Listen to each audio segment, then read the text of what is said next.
Good evening. It's Monday, April 13th. Thanks for joining us. I'm Maya Trabulsi, and we are broadcasting remotely tonight. Some good news in California's fight against the coronavirus. After progress in bending the curve, discussions are beginning on how and when to reopen the state. But Governor Newsom says that decision won't be because of political pressure. Today, San Diego County announced 2 more people have died from the virus and 43 new cases have been confirmed.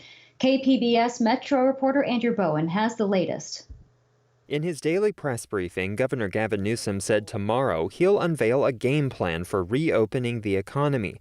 But he says that will happen only when it's safe to do so. In the meantime, social distancing has to continue. The curve is being bent because of you and because of your willingness to continue to stay at home, including this weekend, Easter weekend, where we did not see the kind of surge that some people are predicted in our beaches and our parks and playgrounds. Here in San Diego County, officials are starting to reveal how many COVID-19 victims have been homeless.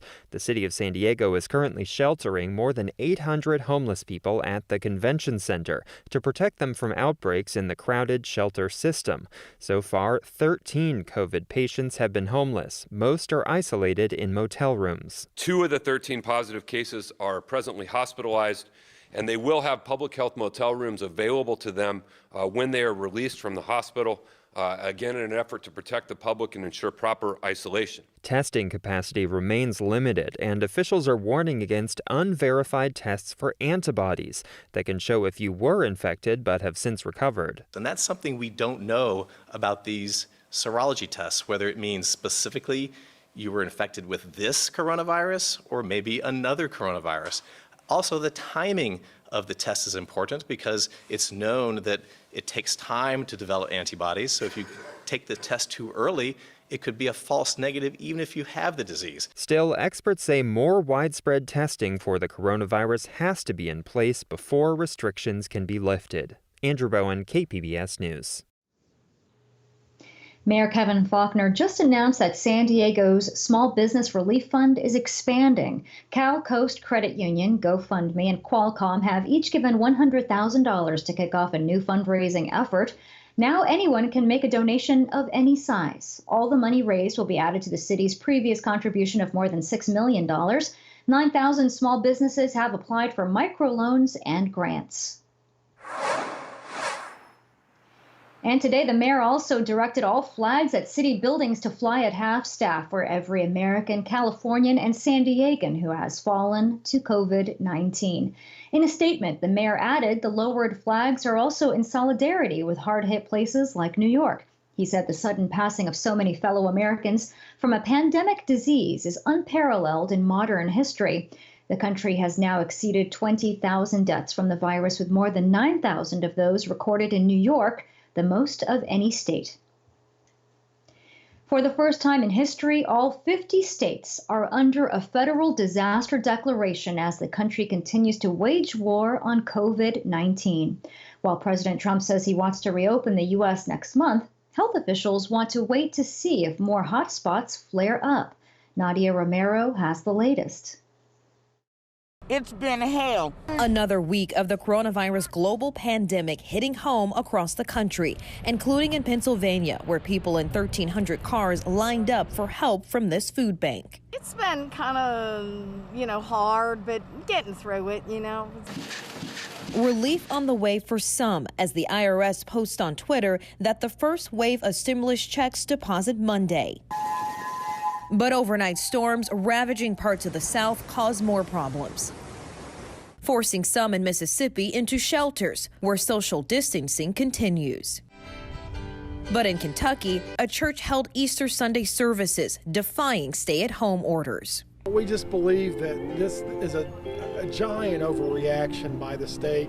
The meeting we had yesterday. Meanwhile, tensions about the overall federal response. Obviously, if we had right from the very beginning shut everything down, it may have been a little bit different, but there was a lot of pushback about shutting things down back then.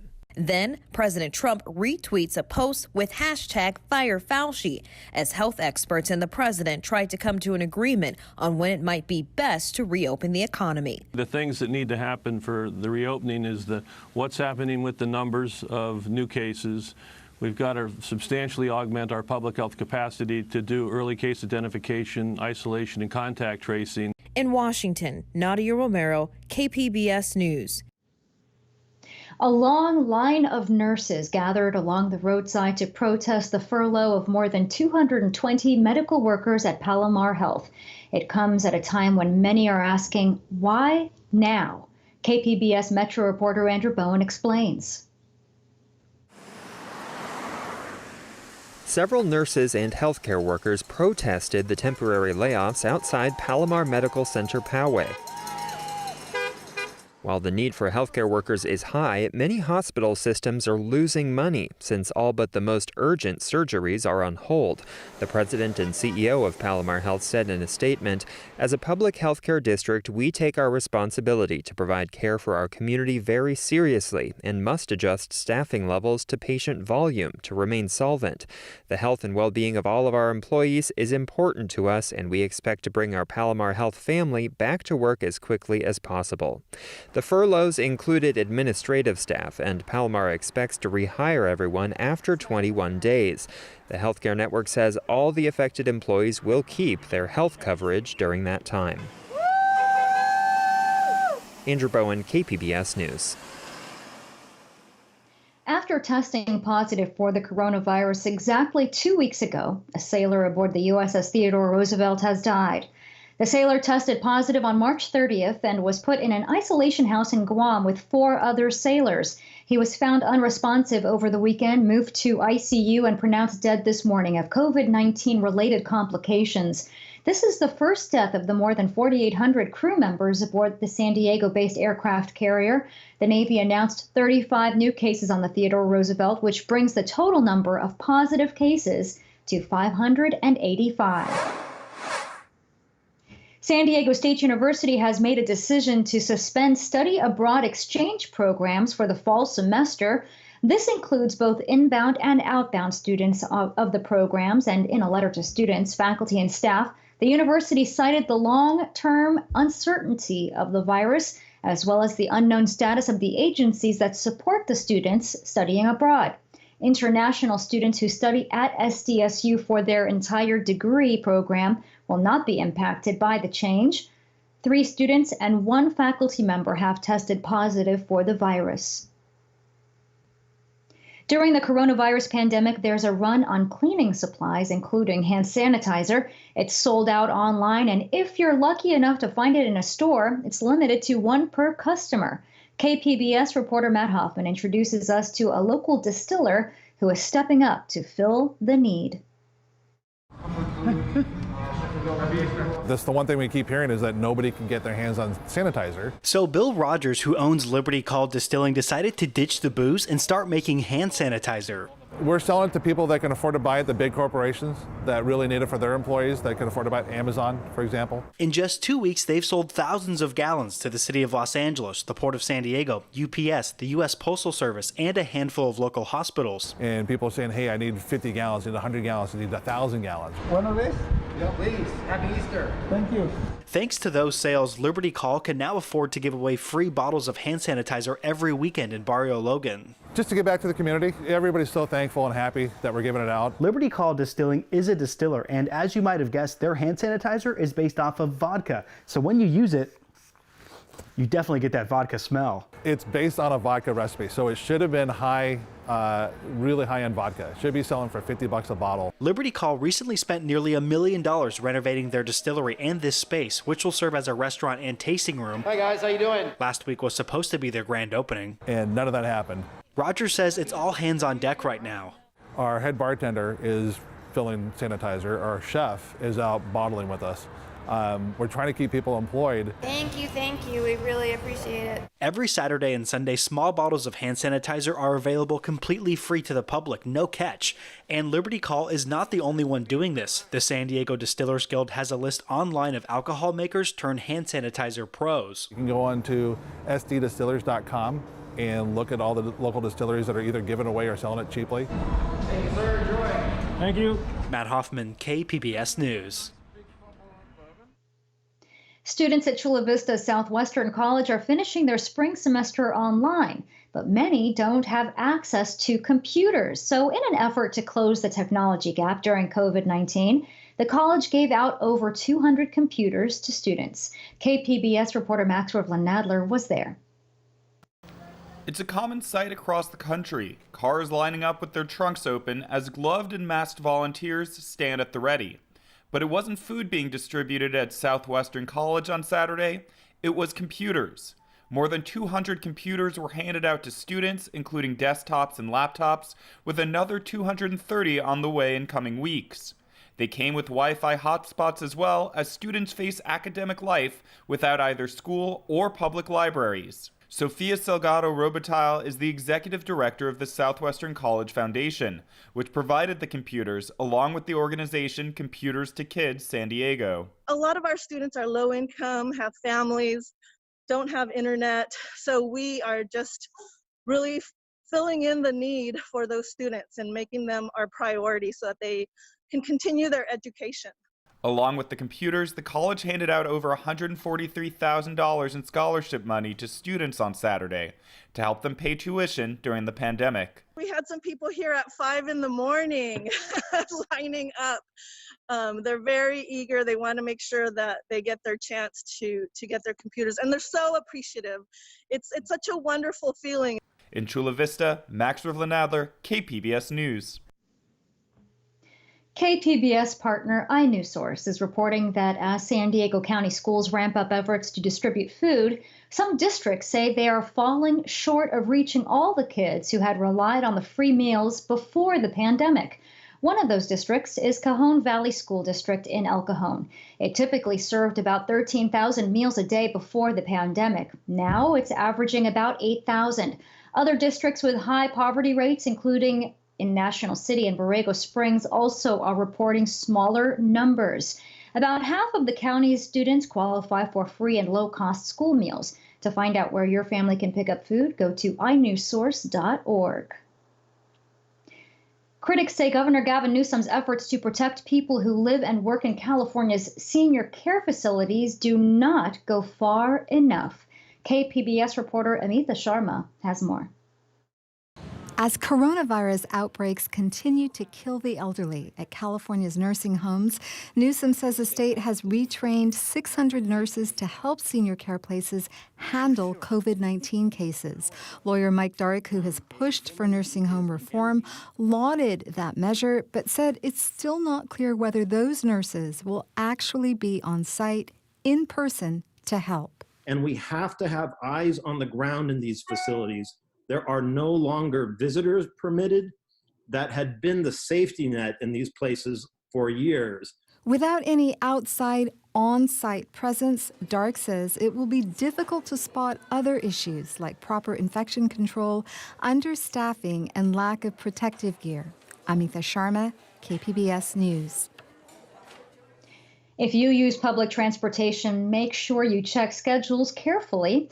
As of today, the Metropolitan Transit System has cut back on weekday bus and trolley service. About 70% of bus routes are now operating at reduced frequencies. And as for the trolley, only the Blue Line will run less often during the daytime. The cuts come as MTS faces a big drop in ridership. We're following all of the latest coronavirus developments for you at kpbs.org. You just click on the Tracking COVID-19 link on our homepage, and you'll be taken to a page with all of our recent reports. You can find that right now at kpbs.org. Senator Bernie Sanders has officially endorsed former Vice President Joe Biden for president. The former Democratic rivals made a virtual appearance together. So today I am asking all Americans, I'm asking every Democrat, I'm asking every independent, I'm asking a lot of Republicans to come together in this campaign to support your candidacy, which I endorse, to make certain that we defeat somebody who I believe, and I'm speaking just for myself now, is the most dangerous president in the modern history of this country. And Biden and Sanders clashed throughout the primary over issues like Medicare for all. Sanders says they are working together on several policy matters. Severe storms killed at least 30 people and destroyed hundreds of buildings across the South. Now, those storms are moving north. Camila Bernal has a look at the damage and a new warning for millions.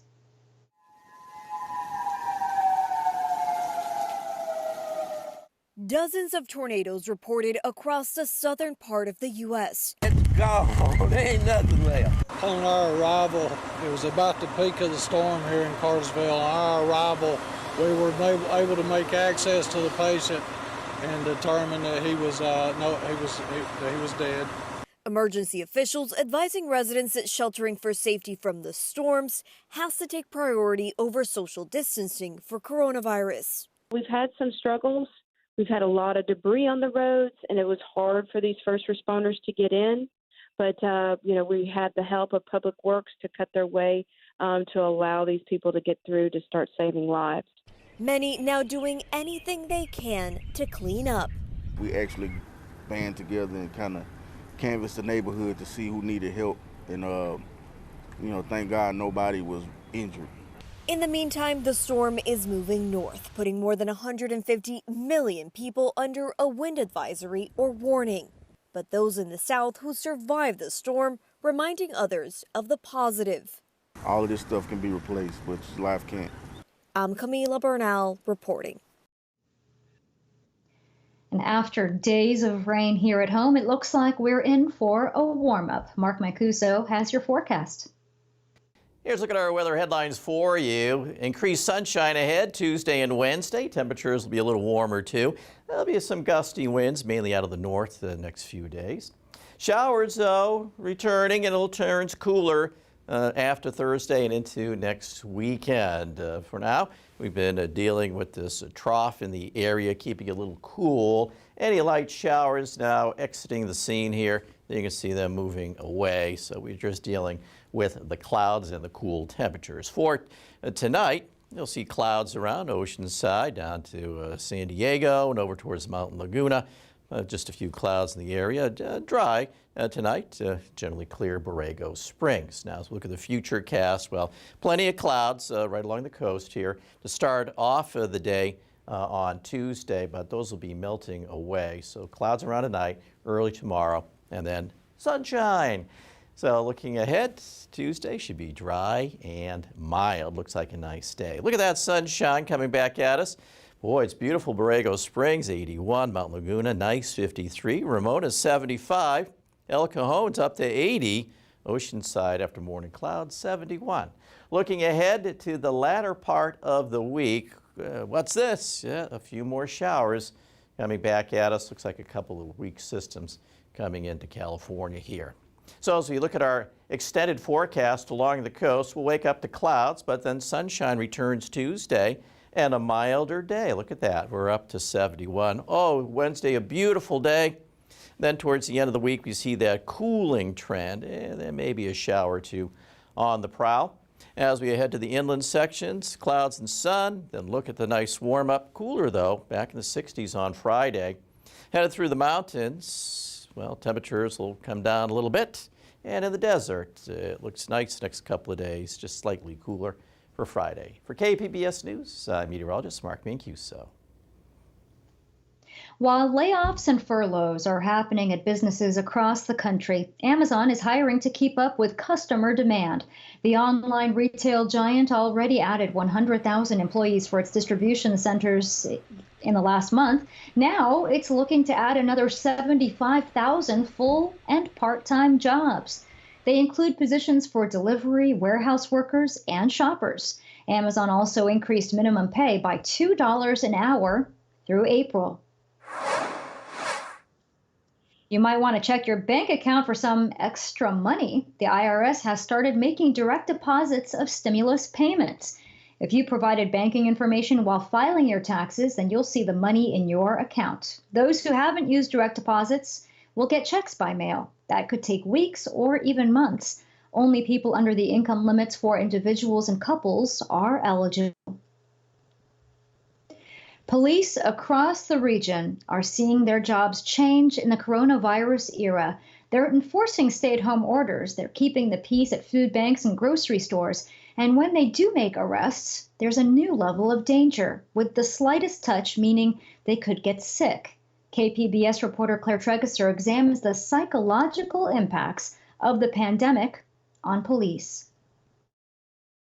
And he's running away from us, and we had to catch up to him, make contact with him, and place him under arrest. Having to tackle someone who's running away is a pretty standard part of the job for Chula Vista police officer Victor Del Rio. But the coronavirus pandemic makes it far more complicated. During an arrest, we first contacted the subject. We are practicing our social distancing. We stayed within 6 feet from him. And when we determined a crime had occurred, it was time to conduct our business and, tell him to place his hands behind his back. Officers are now wearing masks and gloves at all times. But an arrest is still an arrest, and they have to come in close contact with people to do their jobs. Del Rio says it's instinctual. Training just takes over, and we just have to act. I mean, it's training. It is in the back of our mind. We are worried about it, but we are here for public safety, and it's time to do our job. I think what we're seeing now is that in many places, police officers are being more reactive as opposed to proactive. In other words, police officers are responding to calls for service, they're responding to 911 calls, but they're not being as aggressive in terms of proactive traffic enforcement and other types of activities. In March, arrests in Chula Vista were down significantly by almost 50% from 2019. San Diego police wouldn't make an officer available for an interview, but their arrests were also down. Going forward, Stinson predicts that when officers do have to make arrests, what we're going to see, among other things, is that the charges are aggravated. In other words, people are going to be charged with more charges or more serious charges than they otherwise would. Chula Vista Lieutenant Dan Peak says the department has made other changes. An emergency staffing plan that eliminates interaction between teams and keeps officers on reserve in case others get sick. He says there's constant stress. We may have officers now that have childcare issues, just like anybody else in the world right now. Maybe they have a spouse or a significant other that lost their jobs. But on top of that, we're also asking our officers to go out and provide service to the public while also knowing that there's this deadly virus out there. Emotionally, they're drained, because it's a constant hypervigilance. Dr. Nancy Bull-Penrod says the hyper-awareness that police always have has gone to a higher level. Am I getting it? Am I carrying it? The person I just was around and, arrested or put in the back of my patrol car or took to jail, do they have it? Law enforcement, they're instant gratifiers, they wanted it yesterday. So it's really hard for them to be patient and just say, okay, this is what we're in now. This will pass. That's good advice for everyone. Claire Tregeser, KPBS News. The San Diego Zoo Safari Park is closed right now, but they've been having a few uninvited visitors. With no people around, mountain lions are getting closer to the North County Park. The zoo has started a temporary program to discourage the big cats from getting too close to animal habitats. They're using motion-sensitive sprinklers, floodlights, and trail cameras. Our change of activity certainly then has made the animals feel more like they're in more of a truly wild space. And the zoo is also moving vulnerable animal species to more protected areas, adding new fences and increasing security patrols. I'm Judy Woodruff. Tonight on the NewsHour, the U.S. death toll climbs as the country asks when to reopen, and questions arise about the White House response. Coming up at 7 after Evening Edition on KPBS. We're at the end of flu season, the beginning of spring allergy season, and in the middle of a global pandemic. So if you're feeling under the weather, how do you know what you may be suffering from? Meredith Woods breaks down the symptoms to watch out for. Cough, check. Congestion, check. Fever, check. You have a list of symptoms, but in a time of allergies, the flu and coronavirus, How do you know what's making you sick? When it comes to allergies, symptoms tend to stay localized in your head. Do you have a runny nose, itchy eyes, sneezing, maybe even a headache? Chances are you're suffering from seasonal allergies, especially if you tend to feel these symptoms around the same time each year. If you're not triggered by something, it could be a common cold. With the flu, look out for fever, fatigue, body aches, and a cough. It's usually paired with a sore throat. While cold and mild flu symptoms usually resolve themselves, with severe flu and coronavirus, you may get worse before getting better. When it comes to the coronavirus, the Centers for Disease Control and Prevention wants you to look out for a few main symptoms: a fever, a dry cough, shortness of breath or inability to take a deep breath. Also, if you've been exposed to someone who has the virus. Experts believe many people who contract coronavirus will experience mild symptoms or none at all. If you're having trouble breathing, persistent or unusual chest pain, or confusion, the CDC indicates these may be emergency warning signs of COVID, and you should seek emergency medical attention. For today's Health Minute, I'm Meredith Wood. An update now on our top story. More deaths and COVID-19 cases have been confirmed here in San Diego County. Health officials announced 2 more people have died from the virus and 43 new cases. That brings the total number of deaths to 47 and more than 1,800 cases. Tomorrow, Governor Newsom will release detailed plans for eventually lifting coronavirus-related restrictions. And you can find tonight's stories on our website, kpbs.org/evening edition. Thank you for joining us. I'm Maya Trabulsi. Stay safe and good night.